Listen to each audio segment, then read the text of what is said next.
वन्देऽहं श्रीगुरः श्रीयुतपदकमलं श्रीगुरून् वैष्णवांश्च श्रीरूपं साग्रजातं सहगणरघुनाथान्वितं तं सजीवम् साद्वैतं सावधूतं परिजनसहितं श्रीकृष्णचैतन्यदेवं श्रीराधाकृष्णपादां सहगणललिता श्रीविशाखान्वितांश्च। ঐকান্তিক বার্তালাপে আপনাদের সকলকে সুস্বাগত। গুরু গৌরাঙ্গের অনন্ত অপরিসীম কৃপার প্রতি লোভান্বিত হয়ে লালসান্বিত হয়ে আমরা তাদেরই কৃপাকে পাথেয় করে জীবনে সাধন জীবনে চলার পথে পাথেয় করে পাথেয় স্বরূপ করে আমরা তাদের কৃপা সমুদ্রে অবগাহন মানুষে কিছু লীলা কথা আস্বাদন, সেই সঙ্গে অনুভূতির কিছু কণা নিজের জীবনে ধারণ করবার মানুষে যে কথাগুলি আস্বাদন করছিলাম, নব আঙ্গিকে পর্যায়ক্রমিক আলোচনায় আমরা ঠাকুর অদ্বৈতের যে জন্মলীলা কথা আস্বাদন করছিলাম তার ক্রম ধারাবাহিকতায় এরপরে গ্রন্থকার বললেন, এক সময়ে পুরীরাজ মাধবেন্দ্র তিনি শান্তিপুরে এসে উদয় হলেন, যিনি স্বয়ং ব্রজকল্পতরু, স্বয়ং প্রেম কল্পতরুর যিনি অঙ্কুর সদৃশ। ঠাকুর অদ্বৈত শান্তিপুরে সেই পুরীপাদের শুভ আগমনে তিনি প্রেমাবিষ্ট হলেন। গলবস্ত্র কৃতাঞ্জলি পুটে দণ্ডবৎ প্রণাম করলেন। পুরীপাদ তাকে আলিঙ্গন করে কুশল জিজ্ঞাসা করলেন। কমলাক্ষ বললেন, মদন গোপালের দয়ায় অবশ্য সব কুশলেই আছি। এরপরে যথাসময়ে যখন নিধুবন থেকে প্রাপ্ত পূর্বরাগের সেই বিশাখার অঙ্কিত চিত্রপটটিকে দেখলেন পুরীরাজ, সেই সময় তিনি বললেন, রাধারানীর এক চিত্রপট প্রস্তুত করো, কেননা আমাদের যুগল উপাসনা, একাকী কৃষ্ণচন্দ্রের উপাসনা কখনোই যুগল উপাসনা সম্মত নয়। রাধাকৃষ্ণ দর্শনে গোপী ভাবের উদয় হয়, তাই যুগল সেবাই সর্বশ্রেষ্ঠ সর্বোপরি। এই সময় এ কথা শুনে কমলাক্ষ একটু স্তম্ভিত হয়েছিলেন। যখন পুরীপাদ বললেন যে কৃষ্ণার্থে সংসার করবার জন্য বিবাহ করো, কৃষ্ণকৃপায় তোমার বহু সন্তান হবে, জীবগণকে তুমি নিস্তার করবে কৃষ্ণ নাম দিয়ে। প্রভু বললেন, বিগ্রহ সেবাতে তো মঙ্গল হয়, কিন্তু অপরাধ হলেও তো বংশ রসাতলে যায়। মাধবেন্দ্র পুরীপাদ বললেন, কৃষ্ণ দয়াময়, চতুর্দশ পুরুষ অর্থাৎ 14টি বংশ, তার কোনো জীবের প্রতি তিনি অপরাধ নেবেন না। সেই সময় রাধিকার চিত্র নির্মাণ করা হলো। দুই সিদ্ধ মূর্তি দর্শন করে রাধা কৃষ্ণের প্রেম মিলবে এ কথাও পুরীপাদ বললেন। যথাসময়ে রাধিকা মদন গোপালের অভিষেক করলেন পুরীপাদ। সময়টা পৌষ মাস, নানাবিধ মিষ্টি অন্ন ভোগ লাগানো হলো। এরপরে যথাসময়ে কৃষ্ণ মন্ত্ররাজকে প্রদান করলেন পুরীপাদ স্বয়ং কমলাক্ষের কর্ণে। বিদায় নিলেন, কেননা তিনি যে এক মহৎ উদ্দেশ্য নিয়ে এসেছিলেন, যাচ্ছেন শ্রীক্ষেত্রে, কোনো এক অজানা আকর্ষণে তিনি এসেছিলেন শান্তিপুরে।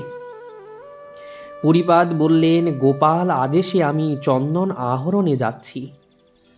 কমলাক্ষ জিজ্ঞাসা করলেন, গোপাল চন্দন চেয়েছেন? উৎকণ্ঠিত হলেন তিনি। পুরীপাদ বললেন, গোপাল স্বতন্ত্র ঈশ্বর, আমার প্রতি ওনার আদেশ হয়েছে। ওনার সর্ব অঙ্গে তাপ, তাই মলয়জ চন্দন এনে আর ওনার অঙ্গে লেপন করতে হবে, তাই নীলাচলে যাওয়া। সেই সময় যখন বিদায় নিলেন পুরীপাদ আর কমলাক্ষ, তিনি ধুলায় লুটিয়ে পড়লেন। কিন্তু নিরুপায়, যেতে তো হবেই। যথাসময়ে মাধবেন্দ্র পুরীপাদ প্রেমাবেশে রেমুনাতে গোপীনাথের কাছে এসে উপস্থিত হলেন। গোপীনাথ দর্শনে ঊর্ধ্ববাহু হয়ে আর নর্তন কীর্তন আরম্ভ করলেন। পুরীরাজের বাহ্য স্ফূর্তি হল। জগমোহনে বসে কৃষ্ণ নাম করছিলেন। এক ব্রাহ্মণকে জিজ্ঞাসা করলেন, ঠাকুর, এই গোপীনাথের কোন ভাগ্যবান এই গোপীনাথকে নির্মাণ করেছেন? দ্বিজবর বললেন, ত্রেতাযুগে পূর্ণ ব্রহ্ম রাম যোগী বেশে পিতৃসত্ত্বে যখন সীতা সঙ্গে বনবাসে গেলেন, একদিন চমরি গোবৎসগণ এইখানে বেড়াচ্ছিল। সীতা দেবী যখন দেখলেন রামচন্দ্র, তা দেখে ঈষৎ হেসে ফেললেন। কারণ জিজ্ঞাসা করলেন সীতা দেবী। সীতা দেবী চরণে পড়ে বললেন, প্রভু তোমার চরণে পড়ি, কেন হাসলে, কি এর কারণ? ব্রজের কৃষ্ণলীলার যে মহত্ব, সেই সময়ে রামচন্দ্র তা বোঝাতে গিয়ে বললেন, জানকী, ভাবি দ্বাপরের শেষে কৃষ্ণে ব্রজে কৃষ্ণরূপে লীলা করব। গোপালন ধর্ম জন্য আমাকে সবাই গোপাল বলে জানবে। জানকী সেই কথা শুনে আর তিনি আনন্দিত হয়ে বললেন, আমি সেই দিব্য রূপ দেখতে চাই। তখন সাক্ষাৎ ভগবান জগতের পতি দিব্যমণি স্বয়ং তিনি দিব্যমণি দিয়ে সেই দিব্য শ্রীমূর্তি নির্মাণ করলেন। বিগ্রহ দেখে সীতা আশ্চর্যান্বিত হয়েছিলেন। সর্বচিত্তাকর্ষী সর্বরসকূপ সেই গোপীনাথ যেন সত্যি হৃদয়ের নাথ, গোপী সর্বস্ব, গোপী নয়নাভিরাম তিনি।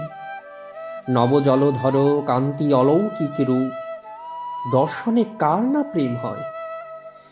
আর সেই সময় থেকে গোপীনাথ নাম সর্বলোকে খ্যাতি হলো, খ্যাতি বিস্তার করল। প্রেমাবিষ্ট হয়ে পুরীপাদ শুনছিলেন গোপীনাথের প্রাকট্য লীলার কথা। বৃক্ষতলে বসে সেদিন যখন গোপীনাথের আরতি সমাপন হয়ে গেলেন, আরতি দর্শন করে বৃক্ষতলে পুরী বসে হরিনাম করছিলেন। দ্বিতীয় প্রহর, ক্ষীর ভাণ্ড হাতে নিয়ে পূজারী ছুটে এলেন, কে মাধবেন্দ্র পুরী, তোমার জন্য গোপীনাথ ক্ষীর কইলা চুরি।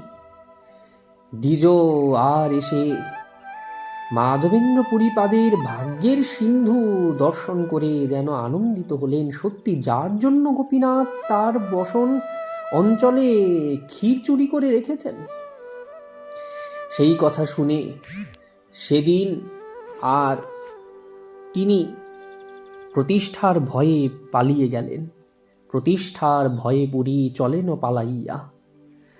গোপীনাথের সেই প্রসাদ প্রাপ্ত হয়ে শেষ পর্যন্ত ক্ষীর ভাণ্ডটিকে টুকরো টুকরো করে সেগুলিও আস্বাদন করতে লাগলেন।